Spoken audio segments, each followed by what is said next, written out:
Kisah Panji yang kita kenal itu adalah kisah romantika, kisah percintaan antara putra mahkota Janggala dengan putri mahkota Panjalu.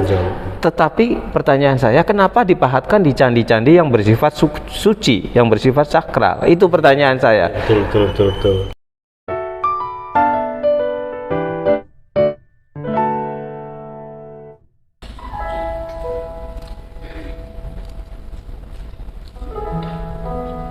Menjelma rindu yang diam dan memakai topeng agar seolah tidak apa-apa. Bahkan di antara ketenangan yang terlihat di matamu itu, wahai lelaki, ia adalah gejolak keresahan yang menderu-deru, menjadi ombak yang tak pernah lelah menghantam hatimu yang serupa karam. Maka atas nama rindu, aku akan terus mencari dengan topeng dan kisah yang tidak akan pernah sudah. Pinoko jalan ning mana kepada waras ning jumpe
Halo teman-teman Sketsa Mas Bung, selamat ketemu lagi dengan channel Sketsa Mas Bung, sebuah channel yang akan berbagi tentang pengetahuan seni dan budaya, khususnya seni dan budaya yang berkembang di sekitar kita.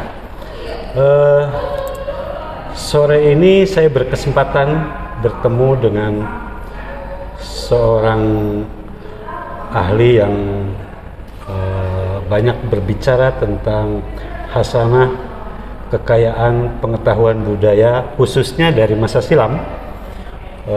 Seorang guru besar di Fakultas Ilmu Budaya Universitas Indonesia, Profesor Dr. Agus Aris Munanda. Ini beliau.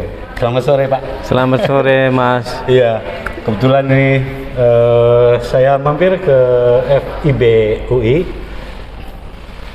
Jujur saja, ngejar buku.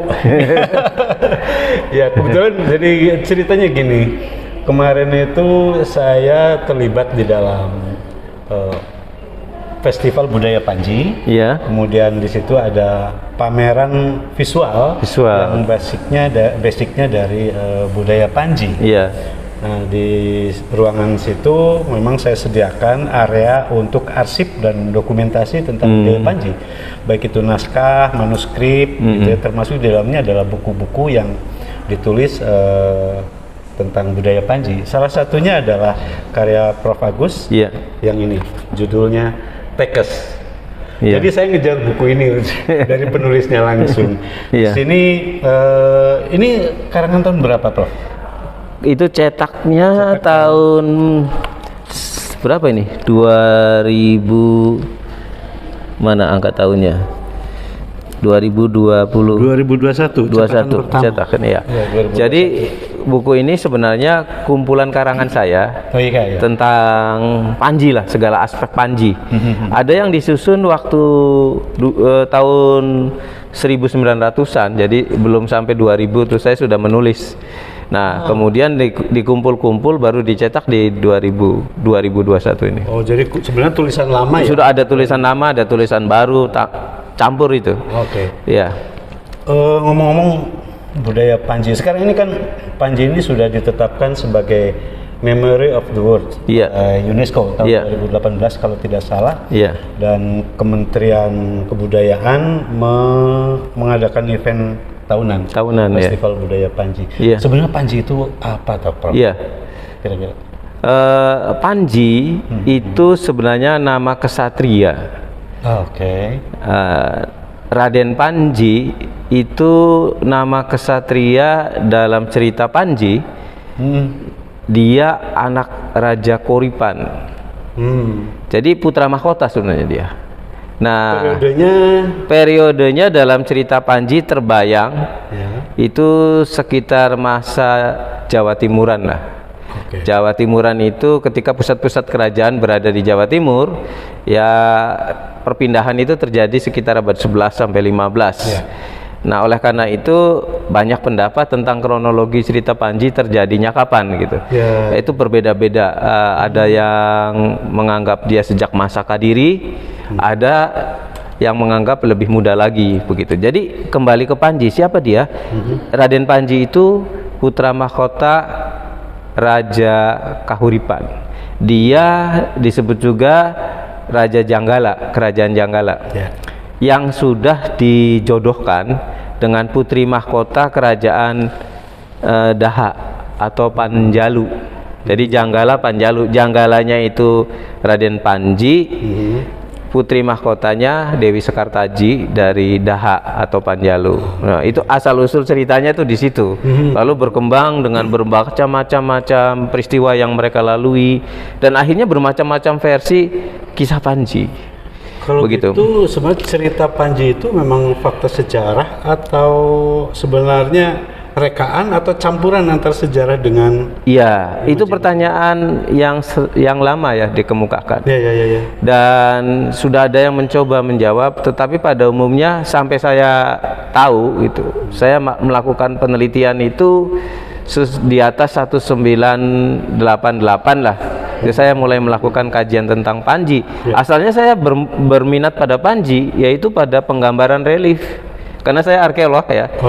Ya, saya beranjak dari penggambaran relief kisah Panji di candi-candi. Begini awalnya, kisah Panji yang kita kenal itu adalah kisah romantika, kisah percintaan antara putra mahkota Janggala dengan putri mahkota Panjalu. Tetapi pertanyaan saya, kenapa dipahatkan di candi-candi yang bersifat suci, yang bersifat sakral? Itu pertanyaan saya. Betul. Masa cerita romantika dipahatkan di candi-candi? Biasa yang dipahatkan di candi itu cerita-cerita keagamaan, seperti Sudamala, cerita-cerita Tanjung. Udah jelas Ramayana, Mahabharata sih udah jelas itu. Nah, tiba-tiba ada cerita Panji di beberapa kepurbakalaan di Gunung Penanggungan dan beberapa candi di dataran itu ada kisah Panji. Dari situ saya mulai berpikir dan mulai bertanya, jangan-jangan cerita Panji ini sebenarnya metafora dari suatu peristiwa sejarah yang berkenaan dengan keluarga raja tertentu.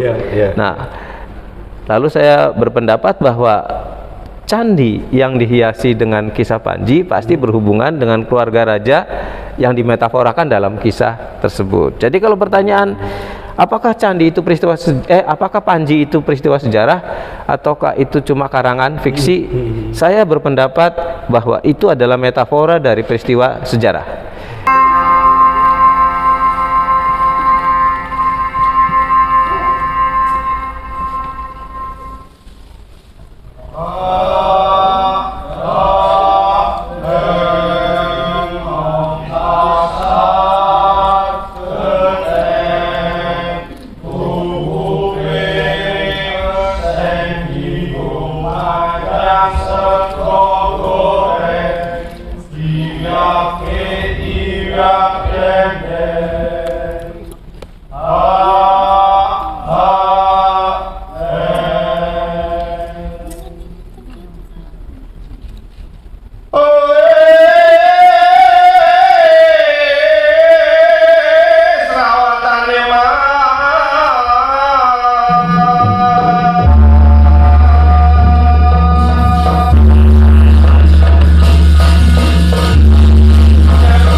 Jadi peristiwa sejarahnya tidak dikonkretkan dalam suatu narasi seperti Pararaton begitu. Pararaton cerita sejarah itu, tapi di dalam kisah Panji itu dibalut dengan estetika susastra. Mengapa lalu Panji menarik gitu kan? Karena sebaran kisah Panji ini tidak hanya melulu di Jawa ya, sampai ke Bali, sampai ke Sumatera, merambah ke Asia Tenggara, sampai ke Semenanjung dan Kamboja, Thailand.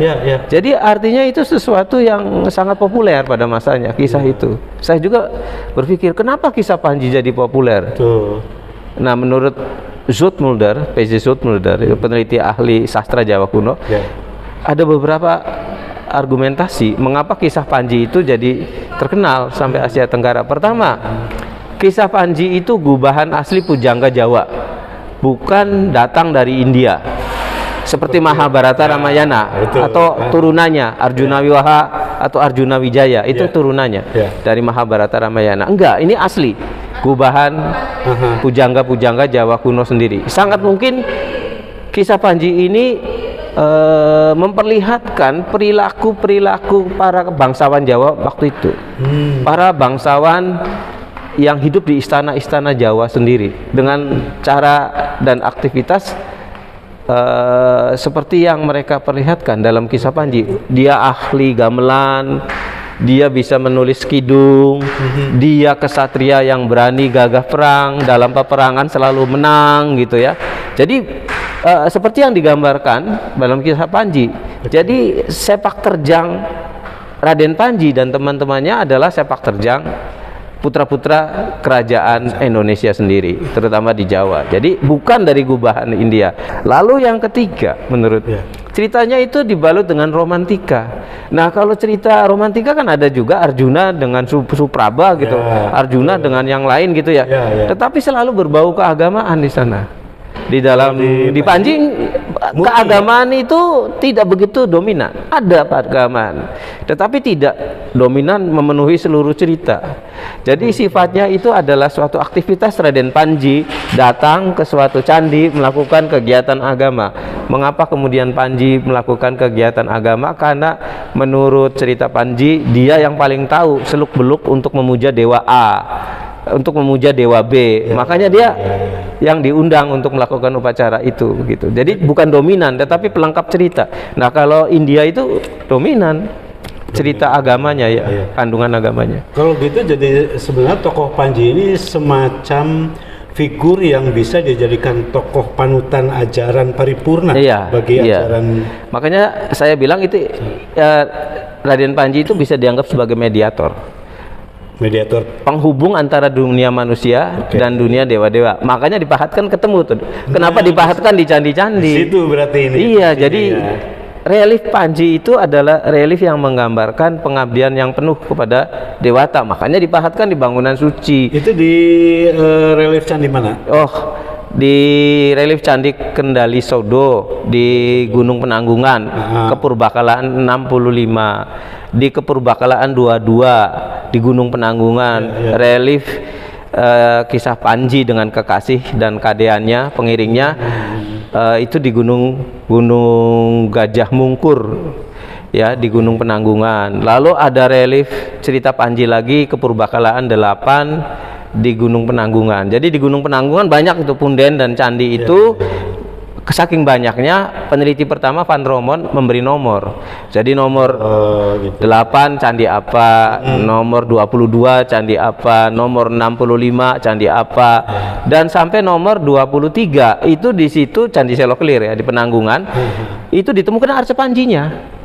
Arca Panji dalam bentuk yang lengkap ditemukan di sana. Iya. Jika ada kesempatan, Mas Barnas bisa mampir ke Departemen Seni Rupa ITB, Bandung. Anda bisa tanya, ada arca Panjinya disimpan di sana. Karena iya, arca Panji, Raden Panji, walaupun tidak lengkap tangannya, tapi kepala dan tubuhnya masih lengkap. Itu dibawa oleh Van Romon waktu penelitian Gunung Penanggungan, diselamatkan ke kantornya Van Romon. Dia kan guru besar ITB, jadi disimpan di sana. Boleh ditelusuri. Oke. Nanti lapor ke saya, masih ada nggak? Ya. Nah, kemarin itu waktu Festival Panji itu dari ada Sanggar Kedatonati atau apa ya, dari Malang. Dia membuat pertunjukan Panji. Dasarnya pertunjukan itu dari relief atau Candi Pabanyolan apa relief atau naskah Pabanyolan, barangkali kenal. Kalau naskah saya kurang tahu, tapi kalau prasasti ada, prasasti Pabanyolan, Pabanyolan Pari namanya, prasasti Pabanyolan Pari. Itu juga cerita sindiran terhadap Hayam Wuruk gitu. Jadi Banyol itu kan kisah lucu-lucuan gitu. Dan Pabanyolan Pari itu dibuat sesudah Majapahit runtuh. Jadi masih ada komunitas yang menganut agama Hindu di akhir Majapahit itu, yang kemudian mungkin komunitas agama ya, yang menuliskan prasasti Pabanyolan Pari. Isinya memang tentang sindiran atau metafora dari nampaknya dari keluarga Raja Majapahit. Dalam hal ini Hayam Wuruk.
Itu menarik itu, karena kemarin juga diangkat menjadi pertunjukan. Iya. Oke, nah ini kan sekarang cerita Panji ini ditetapkan sebagai Memory of the World. Iya. Sebenarnya aspek-aspek kultural atau aspek-aspek budaya di dalam cerita Panji itu apa saja, Prof? Sangat banyak. aspek budaya. Yang sangat bisa kita jadikan acuan adalah kehidupan istana. Oke. Istana Majapahit sendiri hilang, istana Daha hilang, istana Koripan hilang. Tapi kehidupan istana itu terekam di dalam kisah Panji.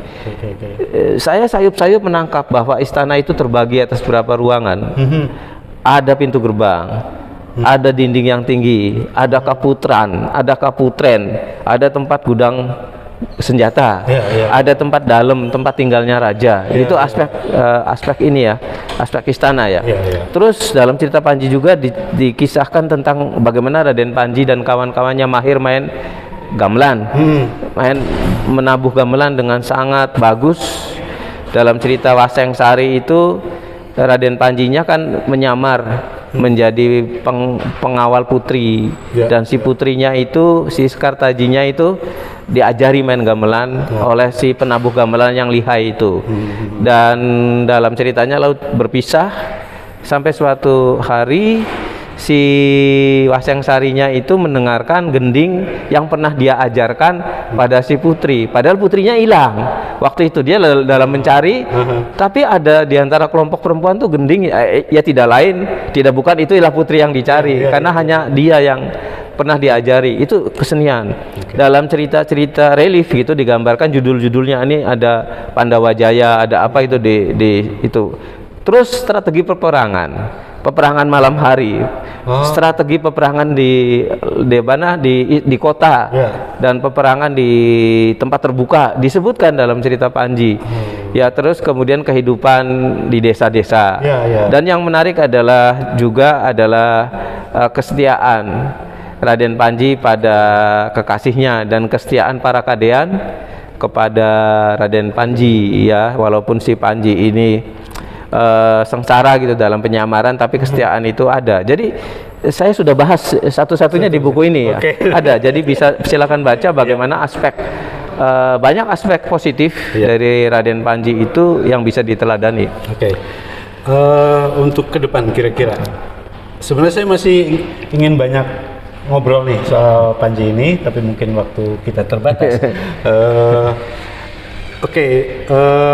Aspek-aspek penting dari budaya Panji ini untuk dikembangkan ke depan, Prof.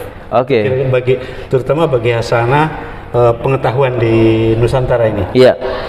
Jadi dalam masa Majapahit itu, kalau zaman dulu sekira orang bicara Majapahit pasti bicara Panji. Jadi Majapahit itu punya kisah nasional, cerita Panji. Jadi Raden Panji dengan segala varian kisahnya itu adalah gubahan masyarakat Majapahit sendiri ya, gubahan masyarakat yang hidup sejaman dengan perkembangan Majapahit. Jadi memang ada pendapat bahwa Raden Panji itu, Profesor Purbo Caroko ya, yang berpendapat bahwa kisah Raden Panji itu berasal dari Kadiri, dari Kadiri yang kemudian berkembang pada masa Majapahit. Tetapi di buku ini saya menyatakan bukan dari Kadiri. Kisah Panji itu adalah metafora dari raja-raja Majapahit, sejak raja pertama, raja kedua. Raja pertama Raden Wijaya, Kertarajasa Jayawardana itu yang mengembara menyelamatkan diri dari serangan orang Daha. Lalu raja kedua Jayanagara itu juga dimetaforakan dalam kisah Panji. Raja ketiga adalah, penguasa ketiga adalah Tribuana Tunggadewi. Itulah Sekartaji, dimetaforakan dengan Sekartaji. Lalu Raden Panji sendiri raja keempat Hayam Wuruk.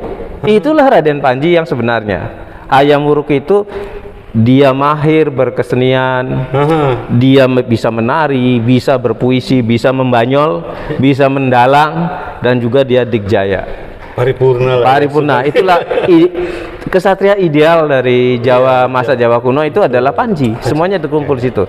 Jadi untuk masa mendatang, Raden Panji itu apalagi dikenal sampai Asia Tenggara, adalah budaya yang memang milik kita, milik bangsa Indonesia, dan mereka mengakui gitu, mengapresiasi. Karena apa? Mari kita pelajari lagi sesuatu yang menarik, atau 2 atau 3 butir yang menarik dari kisah Panji, sehingga menjadi acuan juga kisah-kisah lain setelahnya gitu, menjadi acuan untuk pertunjukan, untuk teater, untuk bermacam-macam kegiatan seni ya.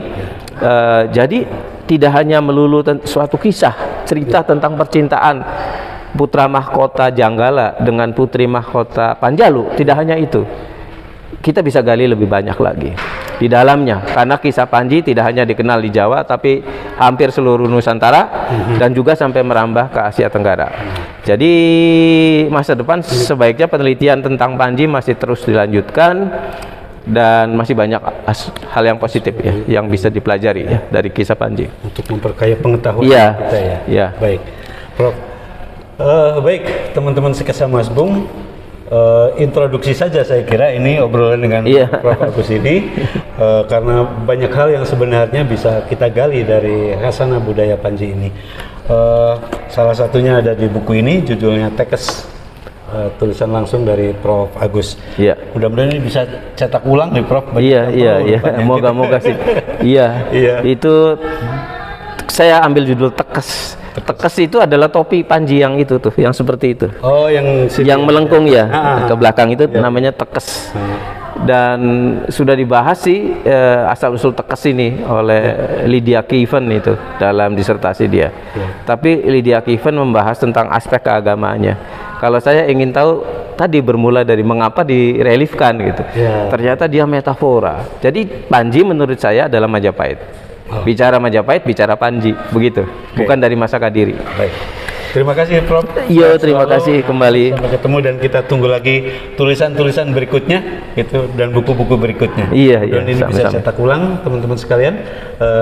Bisa nanti kita bisa membaca pikiran-pikiran Prof. Agus tentang budaya Panji yang kalau menurut Purbacaraka dari Kediri ya. Dari zaman Kadiri. Dari zaman Kadiri, tetapi menurut Prof. Agus itu adalah metafora raja-raja Majapahit yang awal ya. Yang awal. Iya, dari Raden Wijaya sampai Hayam Wuruk.